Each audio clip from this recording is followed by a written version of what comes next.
സാധാരണ എന്ത് സ്ട്രാറ്റജിയാണ് യൂണിവേഴ്സിറ്റി എക്സാമിനേഷന് നമ്മൾ യൂസ് ചെയ്യാറുള്ളത്? നമുക്കറിയാം, യൂണിവേഴ്സിറ്റി എക്സാമിനേഷന് മാർക്ക് വാങ്ങാൻ നമ്മൾ കൂടുതൽ കുട്ടികളും യൂസ് ചെയ്യുന്നൊരു സ്ട്രാറ്റജി എന്ന് പറയുന്നത് പ്രീവിയസ് ക്വസ്റ്റ്യൻ പേപ്പേഴ്സ് എടുത്തിട്ട് അതിലെ ക്വസ്റ്റ്യൻസിൻ്റെ ആൻസർ പഠിക്കുക എന്നുള്ളതാണ്. 2-3 വർഷത്തെ പ്രീവിയസ് ക്വസ്റ്റ്യൻ പേപ്പറാണ് നമ്മൾ എടുക്കാറ്. അത് ചെയ്താൽ തന്നെ നമുക്ക് നല്ല മാർക്ക് ഇതിൽ സ്കോർ ചെയ്യാൻ, യൂണിവേഴ്സിറ്റി എക്സാമിനേഷനിൽ സ്കോർ ചെയ്യാൻ വേണ്ടിയിട്ട് പറ്റും. അതിന് കാരണം എന്താണ്?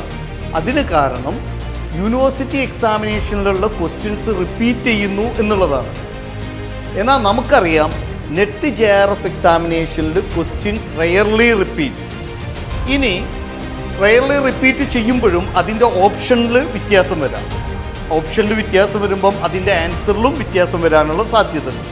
അതുകൊണ്ട് യൂണിവേഴ്സിറ്റി എക്സാമിനേഷനിലെ ഈ സ്ട്രാറ്റജി നമുക്ക് നെറ്റ് JRF എക്സാമിനേഷനിൽ യൂസ് ചെയ്യാൻ സാധ്യമല്ല.